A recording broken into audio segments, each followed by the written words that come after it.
Hello, everyone. We're just a couple minutes away from getting started, so looks like we've got our live recording starting. I see folks coming in. Nice to see you all. Jill, Mark, everyone. Hi, Sally. There's Tara. Nice. A big group of folks today. It's really fun. George, I tell you, I think people want to talk to you today, want to hear from you, right? Yeah. So this is our special guest and career ally, George Nutwell. Welcome you to the Net Effect. Thanks, Robin. I'm so happy to be here. We're so glad to have you. As people are logging in, let's do a couple of quick things here. At the bottom of your screen, you'll see a toolbar, and you'll have an icon that says Q&A or Q&A. Click that if you would, please, and open that. You can move it around by putting your mouse over it and click and drag. So if you want it in a different position on the screen, I'm going to open up my slideshow in a few minutes here, but I wanted to kind of get rolling. So when you open up the Q&A, do me a favor and type in your name and where you're from. Really appreciate hearing that, seeing that. Not seeing any Q&A just yet. Here we go. Oh, perfect. Thank you, Janie from San Diego. We love Janie. Janie's our director of outreach. Lane, I'm glad. Jeff Scott. All right, nice to see you, sir. How fun. Hey, there's Todd Herzer. Nice, thank you, Todd. Glad to see you joining. Perfect. So looks like everything's a go. Lane, I hope we're trying to broadcast on Facebook Live. It says it's preparing. I'm not sure what that means, actually, but it looks gray. So if you can jump in there, let me know if it's broadcasting. If it's not, I can try again. It says we're going. It says live is preparing, recording. I don't know what else to do here to see if that's working. So if you just confirm, that'd be great. Couple things. So I'm gonna move my slide here. George, can you see the slides up and running now? I don't see it yet. Okay, great. Well, let me give it a shot here.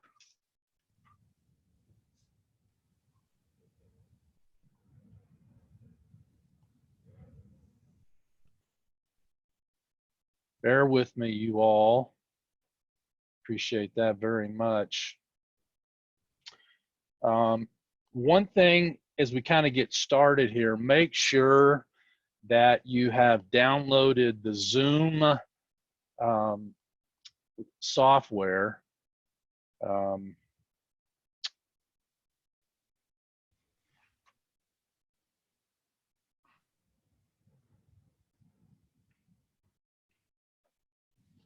Yeah, I don't see this Facebook Live happening here. George, you're not seeing my slides yet? No. Interesting. So let me try this.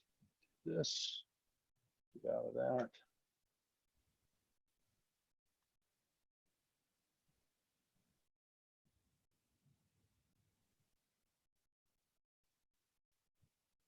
Okay. Yeah, now I see it. Okay, great. Sorry about the confusion, guys. A little bit of, now you got me, right? Yeah, I've got it. Okay, good. I still haven't confirmed yet from you, Lane. So anyway, let's get rolling. Slide number 2. Chat has been disabled. We're going to communicate through the Q&A. So if you have any questions or comments, please use the Q&A. We're going to launch a poll towards the end and towards the end during our Q&A.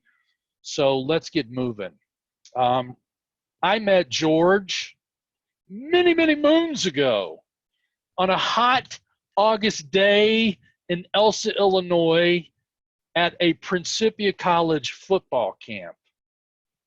George was the offensive left tackle, and I was the defensive right end.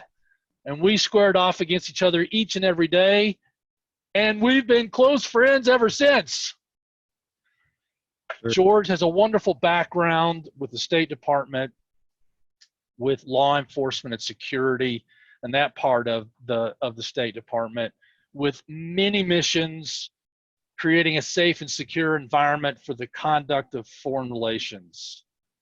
In fact, my wife and I visited George when he was stationed at London early in his career, one of our fun trips overseas, and to visit George. So George has had an incredible career from Washington to Moscow to Monrovia, Boston, Baghdad, and Houston. He has had some incredible missions and worked with some incredible people that you are all familiar with. Today, we want to see what's on George's mind and see what kind of important things you're talking about, thinking about today, George. Well, I think everyone has been affected by what's been happening the past month or so, 2 months. And the thing that I've noticed the most is that there's a lot of fear out there. You know, there's fear on both sides of the political spectrum. Either people are afraid of disease or they're afraid of economic turmoil. There's a fear of taking a step too far or not far enough. You know, no matter where you turn, there's just a lot of fear. And I feel that when it comes to fear, that there's really no debate, there's no argument, there's nothing that you can do to convince someone that they shouldn't be fearful. And the only way that I've ever overcome fear myself or helped anyone else to overcome it was really just bringing a higher sense of love into the situation. In my job, it was all about diplomacy and peacemaking, and my job was to protect the peacemakers, to enable them to make peace. And so I am very sensitive to trying to bring two sides together, trying to get people to find an agreement. And that's really what I've tried to do all my life. And in my career, even though I was on the security side, I was still trying to work things out, whether it be a foreign government or different US government agencies, or just trying to get people to come together for a common solution, overcoming their fears that it couldn't be done, that the two sides, have their, that it's a stalemate of some kind. And I would always fall back on my faith, my Christian Science background, which is to love people. And of course, it's not a Christian Science thing, it's a Christian thing. It was Jesus, giving us the golden rule. And all through my career, I really, that really is the best form of leadership. It's operating according to the golden rule. Whether you're dealing with people that are below you or people that are above you, that idea, that principle is what ends up making things work, that brings a sense of peace to the situation. Well, George, it's interesting when you say that. I think about the parallels to today. I think about the differing opinions there are, and in fact, I was at a supermarket the other day, and I'm hearing a conversation about the person not wearing a mask versus wearing a mask, and You know, there just seems to be this just huge gap.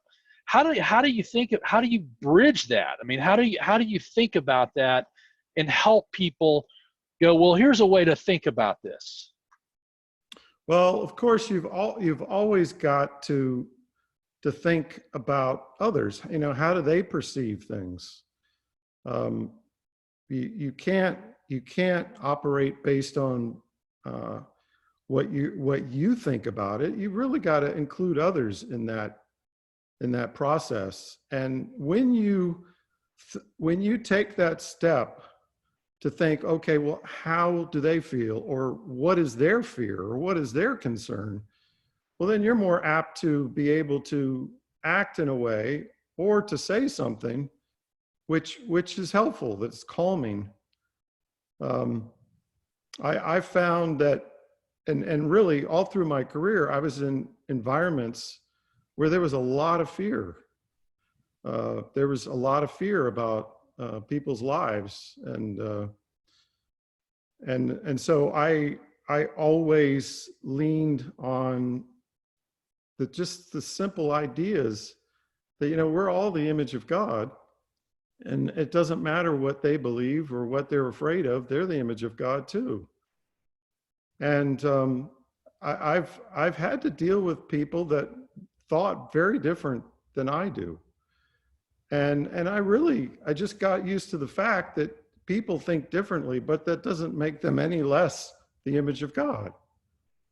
And as I approached them in that way, I found so many situations that seemed very difficult and hostile just melt away, even though we were coming from two different directions. It seems so simple, George. Yeah, well, you know, my experience is that it is simple. It is simple. And of course, what happens, I think people tend to complicate things. They get caught up in, you know, whatever they have come to believe over a period of time of what they think is the right way of doing something. And as a result, they forget that, you know, the most simple thing, you know, Jesus was asked, you know, what's the most important commandment? He said to love God and love your neighbor as yourself.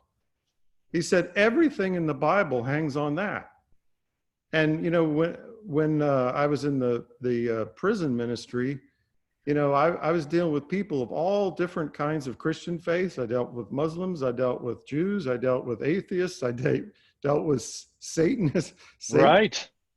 And I found out the only thing that would bring unity to the conversation was the idea of love.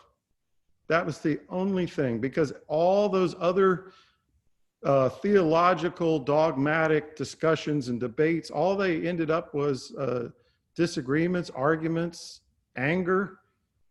But whenever I brought the conversation back to love, everything just became peaceful and quiet, because no one disagrees with the idea of love.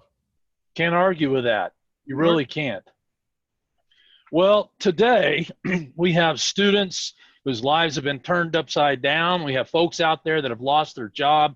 The numbers are staggering. In fact, I pulled this down from the Monitor this morning. No jobs. So what does the future look like? How are we going to move forward? So these are the kinds of things that are on people's minds.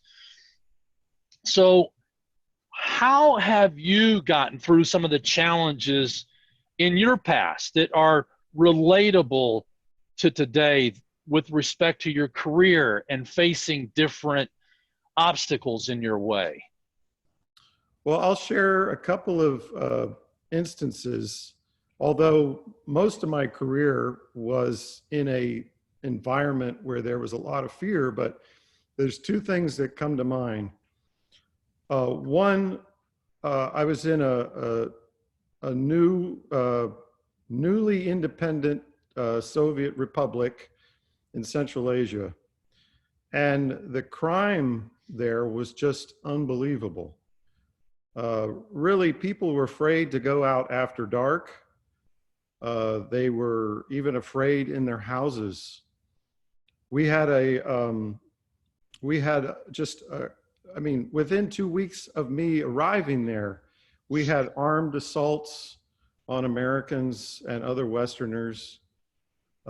We had home invasions.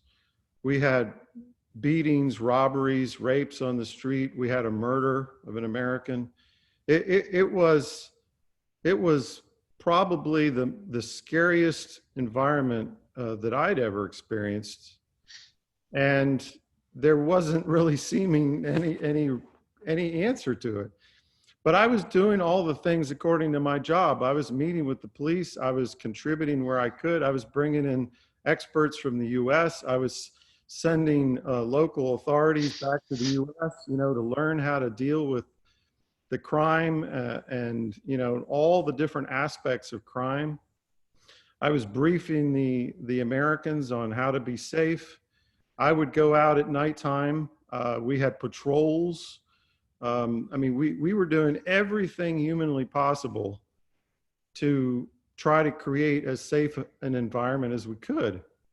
But there's always a certain point where humanly that there's just nothing left you can do.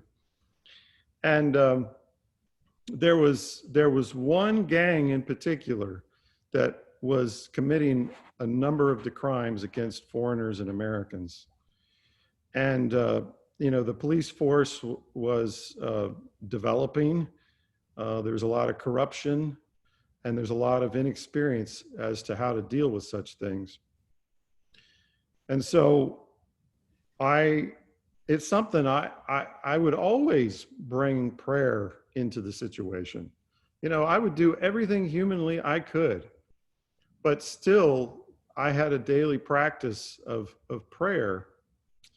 And one day, as I'm about to leave my apartment to go to the embassy, and I lived in an apartment building where I was the only American, and I had my Chevy S10 Blazer parked outside, and everyone knew there was an American living in that building. I remembered that I had promised to pray for someone in the family who had a job interview.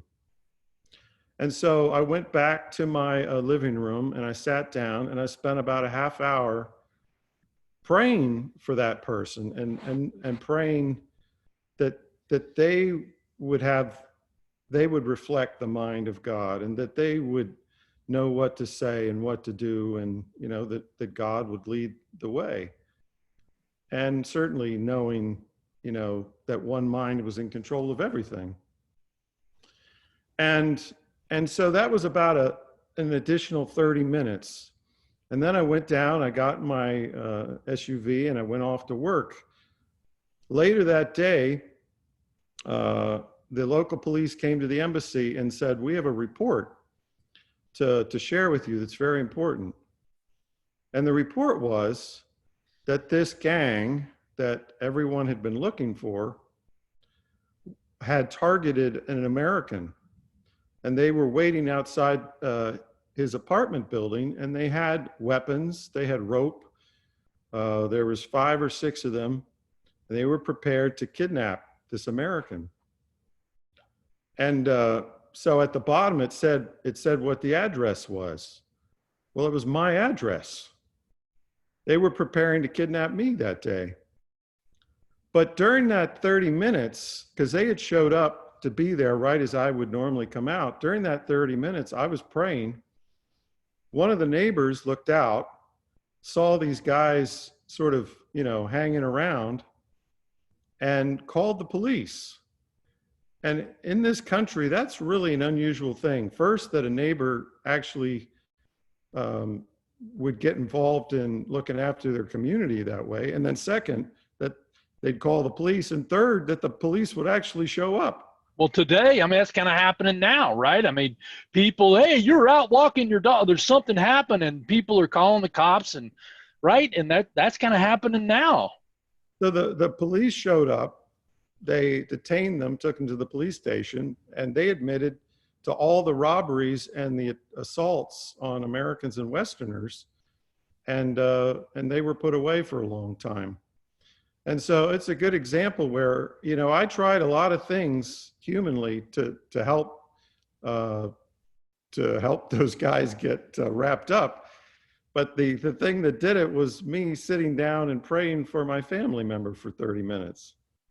And that was an incredible example. And then the other one was in Baghdad. At the end of my career, I volunteered to go to Baghdad to be in charge of security at the U.S. Embassy. You volunteered. Volunteered, yeah. And so while I was there, there were about 50 rocket attacks on the embassy, and that had been that had been going on for a number of years, and it just seemed that there's nothing that could be done about it. We had the U.S. military, we had the, you know, friendly Iraqi forces. We had everyone that you could possibly have to try to resolve the situation, and yet it continued to go on. And so while I was there, I prayed every day about it, and I was protected. I have several really close calls myself, and some people who worked closely with me had very close calls, but everyone was safe. But there were other people that did lose their lives and were injured. And I kept thinking to myself, you know, what more can I do in my prayers to do something about this, to put an end to it? And one day, as I opened up the Bible, and I'm reading in the Sermon on the Mount where Jesus says to pray for your enemies. And I realized, well, you know, I've been praying for myself. I've been praying for the people I work with. I pray for family and friends, but I've never prayed for my enemies before. And right now, I've got some pretty serious enemies. I would say, yeah. And so I just started doing that. I made that a part of my daily prayerful work. I was praying for the guys that were firing the rockets. And that's just as simple as knowing that they too are the children of God, and that God speaks to them just as God speaks to me. And within a couple of weeks, the rocket attack stopped. And no, that didn't happen anymore while I was there. In fact, there hadn't been any rocket attacks in the past 10 years. And there were just a couple in this past December, January, when, you know, there was a bit of a flare up there. But those rockets didn't hurt anybody, and I think most of them just went over the compound. So I learned there that, you know, we have to pray for everybody. We've got to pray for the people that are opposed to us, the most against us, or what we believe, or what we think, or what we're doing. And only then do we gain the peace that we're looking for. Well, I love it. I'm going to move on to our next and final question. So in this environment that we're in today, how do you have a conversation, or should you be having conversations with different professionals, you know, people that aren't necessarily where you are in your career path, but, or maybe even not in your career? And I pulled this down from the Wall Street Journal today, where it says, you know, there are silver linings out there. There are things that are positive. There are openings that if we just take advantage, that we can find them. What are your thoughts about that, George? Well, you know, since I was in that career for 27 years, it had been a while since I was in a situation where I really needed to start reaching out to different people to find out what next steps to take. While throughout my career, I would certainly talk to mentors and people within my agency. But when I decided to retire, I realized, okay, well, what am I going to do after this? And you know, these are big steps. You know, I started doing job interviews and networking, and, you know, working on my resume and doing all that kind of stuff. And I realized, you know, I really don't know too much about this stuff. And so I just started calling up people or contacting people who had made that transition into retirement. And I would go and have lunch with people. I'd talk to them on the phone. I would do it via email or messaging. And I would just say, look, would you mind if I could bend your ear for a while and just find out, how did you make that transition from working to a new career, or, maybe it's a similar career, but it's something different. And I found that people were very happy to sit down with me or have lunch with me or whatever it was and talk about their experiences. And I would just listen, and I would certainly have questions. But I found that in that process, where I was starting to interview and I was starting to have to make those kinds of decisions, that whether I was in an interview, well, when I was in an interview, I would think about these people and the things they told me. And they really were helping to guide me along the way with what questions to ask and what things to consider about, well, would this be the right job or the right fit, the right match for me or for them? And there was a lot of things that I had learned that helped me to make a lot of critical decisions over that period of time. I mean, it could be things like, well, for that kind of job, what would the pay be? Or, what kinds of things would I be responsible for? Or, what is it like to work, for a CEO or, and all these different things that, I hadn't been accustomed to, working for the government. And so, and certainly people who had worked for the government and left and then went on out into the private sector, they had a lot of feelings and things they had experienced in that process. And, I can't recommend it enough for people, whether you're in a career and you're thinking about a change or retirement, or you're looking for a job or whatever it is, people love to help you as long as, you have a very humble, receptive attitude, when you go to talk to them. Well, I think that's terrific advice. I think those are great ideas and thoughts, George. And I think that I think those will resonate certainly with our audience. And I want to get to our kind of our top 3 takeaways. Talk about these for a moment, George. Yeah, well, as I said, love in the end, you can do all kinds of things humanly. I mean, and if you're good at your job, there's no end of, the experience you have and the different ways that you can accomplish things.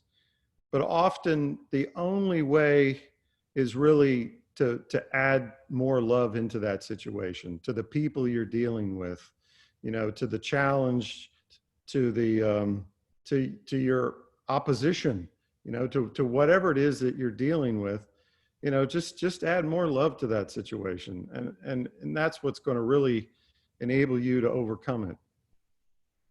I like it, and have that humility that you talked about earlier. It's okay if you don't know the answers. It's okay if you don't even know some of the questions. But if you just start the conversation, that's where that humility comes in, and that other person will see that, and you just move right along. Yeah, humility it's really important for job success, and I have found that if you're willing to humble yourself, and ask questions, and to show that you don't know everything, people bend over backwards to help you. And all throughout my career, everything I've ever done, I found that when I humbled myself to others, to go to them for ideas or counsel, or help in what you're doing, I mean, I just found that they're always willing to lend you a hand. And the idea that fear, removing that fear of a challenge, something that's kind of outside your comfort zone or maybe outside your box, but you say it's the path to growth and promotion. Yeah, looking back at my career, every major promotion that I got in my job was when I was willing to stand up, put my hand up and say, hey, I'll take that on. When everyone, is kind of backing away and everyone's quiet and you can hear crickets, that person that steps up and says, yeah, I'll take it. I'll do it. Well, And I bet there were plenty of crickets whenever you were volunteering to go into the missile zone, for crying out loud. but that, out of that came a promotion. Every one of those challenges, whenever I took it on, every one of those, a promotion came out of it. And of course, a lot of personal growth and development and character, all of those things that really are the things that we all want, that we, money's great, right? And things are great, but really we want growth. We want development. We want opportunities. And those come when we're willing to stand up and raise our hand and say, yeah, I'll take it on. I'll do it. No one else wants to, I'll do it. And I can't recommend that enough. Our buddy Chris Helms says, hey, George, but doesn't our world today embrace leaders that are not particularly humble? Why do you think this would be? How come? Why are people embracing these leaders that are, that don't seem very humble? Well, I think if you look throughout history, there's a lot of leaders that get into high positions. But if you look at the people who've really made a difference and changed the world, those are people who are they're willing to put their neck on the line. They're willing to give up everything for doing what's right. And those are the people that are remembered in history. And I mean, two people come to mind from American history are Abraham Lincoln and Martin Luther King. Those are two people that really changed the world. And they were willing to put it all out there. That as far as I can tell, and I'm sure maybe somebody will correct me, but the only president that I know of who ever went out onto the battlefield and had bullets whizzing by his head was Abraham Lincoln. And that's the kind of leadership that really makes people dig deep and say, hey, if he's willing to do that, I'm willing to do whatever it takes. And of course, Martin Luther King, willing to put his life on the line every single day for what he believed in. I mean, that's leadership. That's what people remember. And if you're in the military or you're in any kind of law enforcement job, you'll hear people say that the leaders they'll follow anywhere are the ones that get in front and lead the way. They go into harm's way. They don't stand in the back and watch to see what's going on. They take the lead. And so not everyone's going to go into battle or war, but those same principles really are what changed the world. And if we're thinking about really having an impact on the world or our country, that's what you've got to do. Well, I appreciate that so very much. And so I love the things you're saying, George. I think it's really great. A few final questions. If anybody has any questions for George, please put them in the Q&A. How do you discern? So one of the questions I thought was an interesting question. How can you discern the character of a prospective business contact just from the internet? When you were reaching out trying to make new contacts, did any of that ever cross your mind, or did you ever have to face that or kind of wonder, I'm not sure if I want to talk to this person or not?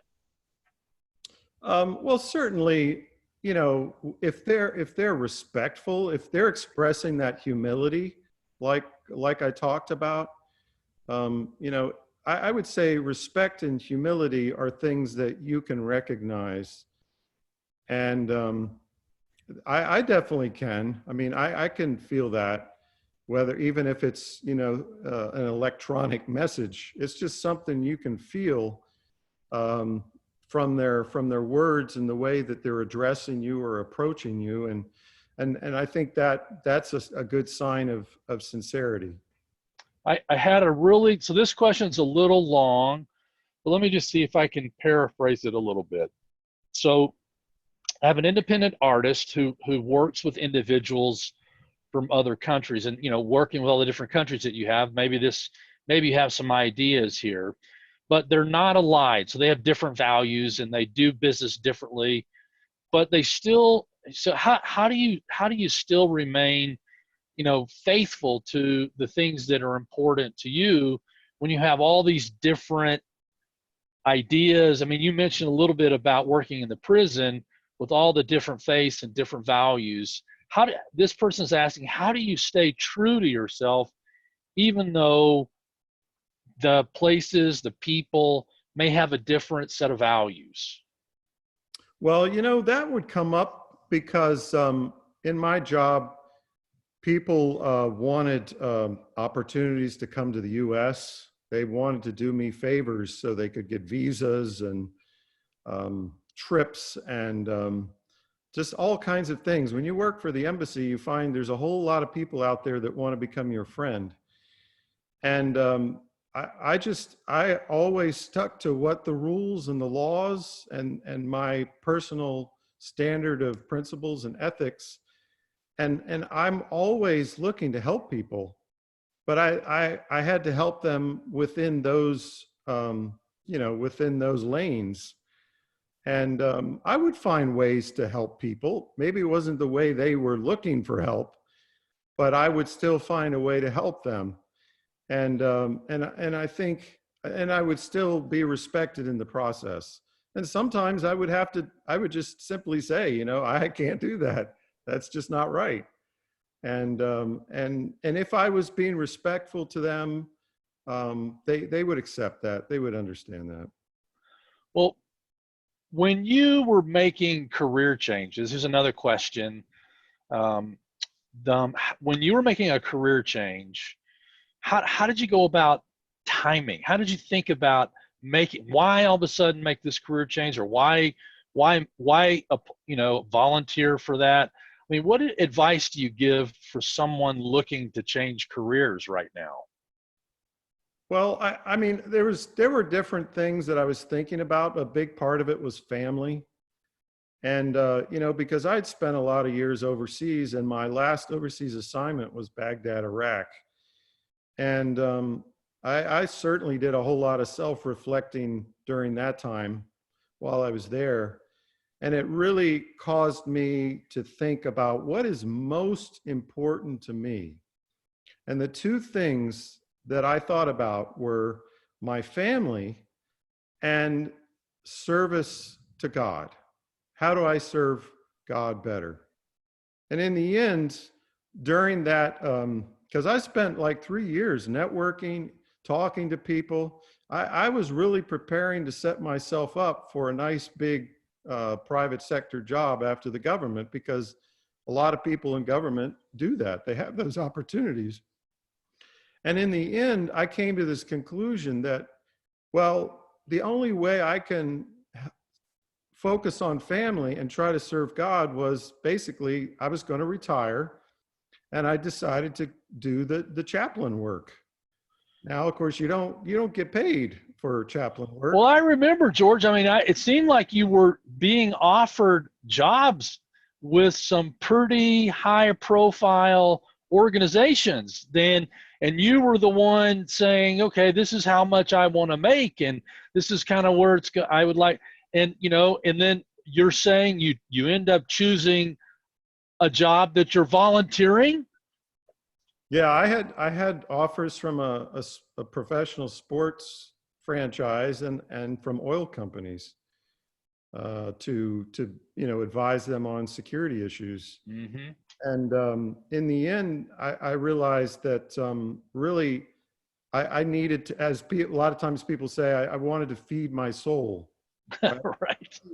That's what I really wanted. I wanted to feel good knowing that, while I'd served Uncle Sam, I was very proud and grateful to do that, but I was looking for a new kind of service. And so that's what led me into the prison ministry, and also, spending a lot of time with the family, and I'd be able to coach, little league baseball and go to ballet class and all that kind of stuff. So Hmm. in the end, those were the things that drove that decision. Well, I think those are wonderful comments, and I just appreciate so very much all of the wonderful inspiration and ideas. I'm going to launch our poll. I'd appreciate it very much if everyone would take a few moments and complete this poll. It's only 4 questions. It'll take you a couple minutes at the most, and tell us if you enjoyed our program, and and if just give us your feedback. We really appreciate it. Just so you know, our Career Connections and Jobs Board at abfcareeralliance.org has a fair amount of jobs posted. In fact, here are some that I've posted in the last couple days. So if you're looking for a job, we certainly have a number of postings all over the country, with different, right now, these are really focused on education. So I just wanted to kind of give everyone a little bit of glimpse into some of the job postings that we have. You can go to abfcareeralliance.org, and you'll see the Connections and Jobs Board. You go through the job seeker portal or channel, and you'll land on that page. If you want to reach out and talk with George, we have him posted on our Twitter account. That's also at the abfcareeralliance.org. You'll see it, job seeker page, the student page, the career ally page. On the right-hand side, all you got to do is click the link, and it'll take you right to George's posting. So if you want to reach out to him and request a connection with George, please do so. I encourage you to do so, and we'll help you get connected. Be sure that you tell folks about what we're doing here, and connect with us on our Instagram, Facebook, LinkedIn, and Twitter pages. We really appreciate that support. Tell your friends, tell your family about the good work that the team here at the Albert Baker Fund is doing. I just got to give an incredible shout out. I wish you could hear all the wonderful conversations and the ideas and the thoughts and the programs that everyone is coming up with at the Albert Baker Fund. And we just have an incredible team. Got a new CEO coming on soon, Joe Ritter. We're all excited about that. Sad to see Alan Basher go. We love him.